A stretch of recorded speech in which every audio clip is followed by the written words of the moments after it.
Hi, this is Poem of the Man God, Volume 1, Chapter 5, Part 3, The Birth of the Virgin Mary. 27th August, 1944. Jesus says, "Rise and make haste, my little friend. I am longing to take you with me on the heavenly contemplation of Mary's virginity. You will emerge from this experience with your soul as fresh as if you too were created at the moment by my Father, a little Eve, not yet aware of the flesh. You will emerge with your soul filled with light, because you will plunge into God's masterpiece. You will emerge with your whole being saturated in love, because you will have understood the degree to which God can love. To speak of the conception of Mary, the Immaculate, means to penetrate the sky, light, love. Come and read her glories in the book of the Ancestor. God possessed me at the beginning of his works, from the beginning, before the creation. From everlasting, I was firmly set in the beginning, before earth came into being. The deep had not yet existed, and I was already conceived. The springs did not yet gush with water, and the mountains had not yet risen in their huge masses. Neither were the hills jewels in the sun when I came to birth.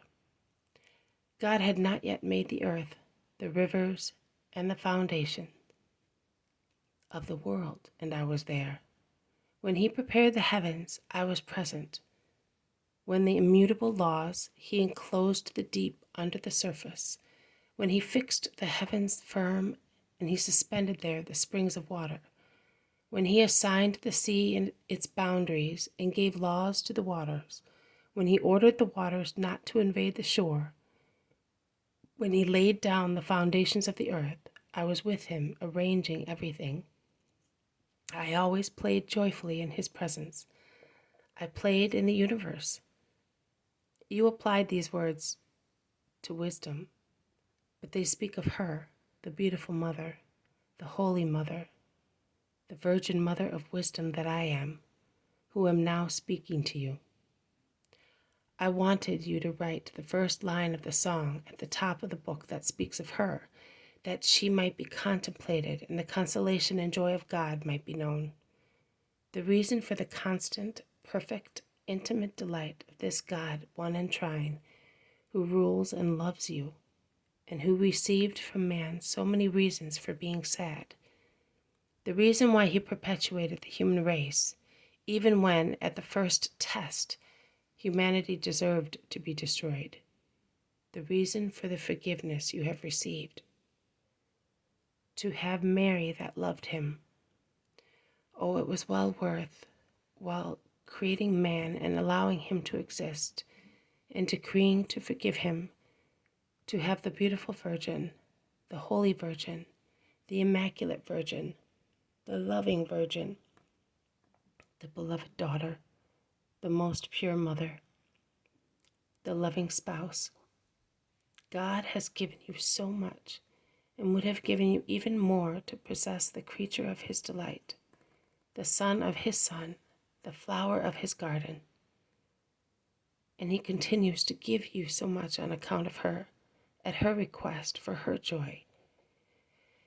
Because her joy flows into the joy of God and increases it with flashes that fill the light, the great light of paradise, with brilliant sparkles, and every sparkle is a grace to the universe, to mankind, to the blessed souls who reply with a jubilant cry of Alleluia to each generation of divine miracle, created by the desire of the Blessed Trinity, to see the sparkling smile of joy of the Virgin.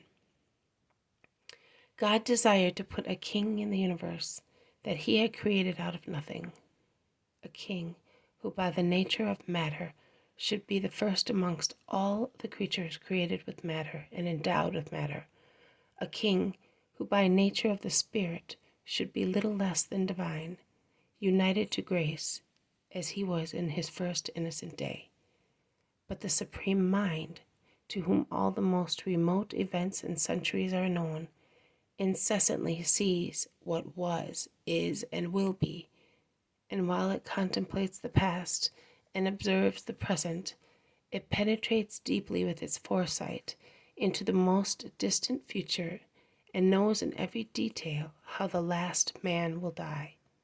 Without confusion or discontinuity, the Supreme Mind has always known that the King created to be demigod at his side in heaven, heir of the Father, would arrive adult in his kingdom, after living in the house of his mother.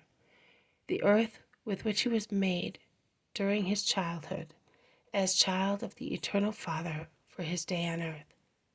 The Supreme Mind has always known that man would have committed against himself the crime of killing grace in himself and the theft of robbing himself of heaven. Why then did he create him? Certainly, many ask themselves why. Would you have preferred not to exist? Does this day not deserve in itself to be lived, although so poor and bare, and rendered harsh by your wickedness, so that you may know and admire the infinite beauty that the hand of God has sown in the universe?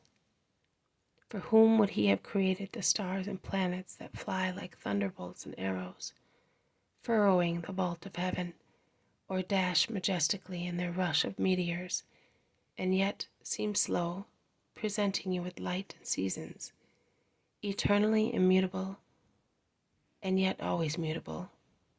They give you a new page to read on the sky every evening, every month, every year, as if they wished to say, forget your restriction, forsake your printed matter which is full of obscure, putrid, dirty, poisonous, false, swearing, corrupting material, and rise, at least with your eyes, to the unlimited freedom of the firmament.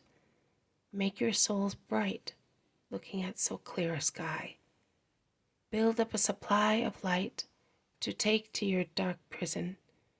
Read the word that we write, singing our sidereal chorus, which is more harmonious than the one drawn from a cathedral organ. The word that we write while shining, the word that we write while loving, because we always bear in mind Him who gave us the joy of existing. And we love Him for giving us our existence, our brightness, our movement, our freedom, our beauty in the midst of the gentle azure, beyond which we can see an even more sublime blue, paradise. And we fulfill the second part of His commandment of love by loving you, our universal neighbors, loving you by giving you guidance and light, warmth and beauty. Read the word we say, the one on which we modulate our singing, our brightness, our smile. God. For whom would He have made the blue sea, the mirror of the sky, the way to the land, the smile of waters, the voice of waves?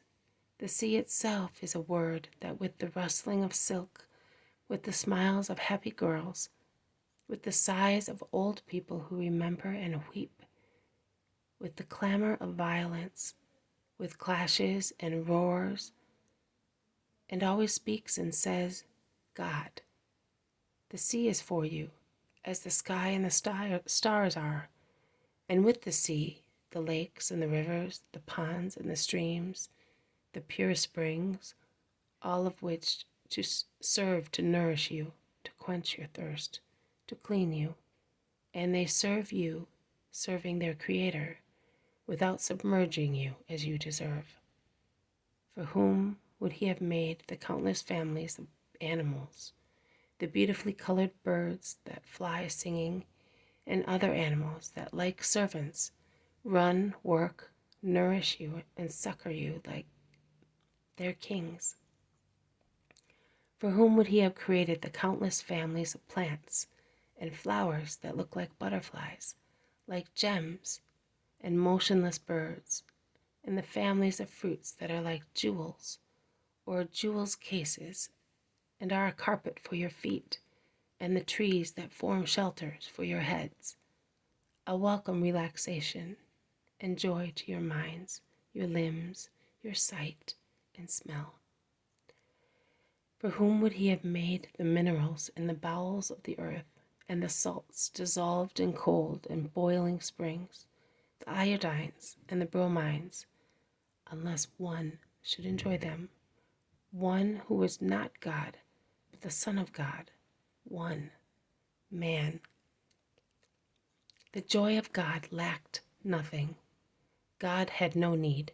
He is sufficient in himself. He has only to contemplate himself to rejoice, to nourish himself, to live, to rest. The whole creation has not increased by one atom his infinite joy, beauty, life, power. He made everything for the creature that he wanted to place as king in the work made by him. That creature is man. It is worthwhile living to see such a work of God, and to be grateful to his power that gives you the opportunity. And you must be grateful to be alive. You should have been grateful even if you had to wait till doomsday to be redeemed, because you have been prevaricators, proud, lascivious, and murderers in your first parents, and you are still so individually.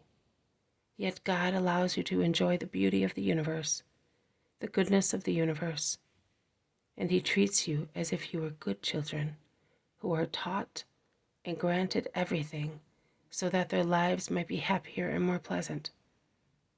What you know by the light of God.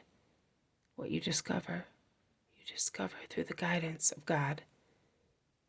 In goodness, other knowledge and discoveries that bear the mark of evil come from the supreme evil, Satan, the supreme mind that knows everything before man existed.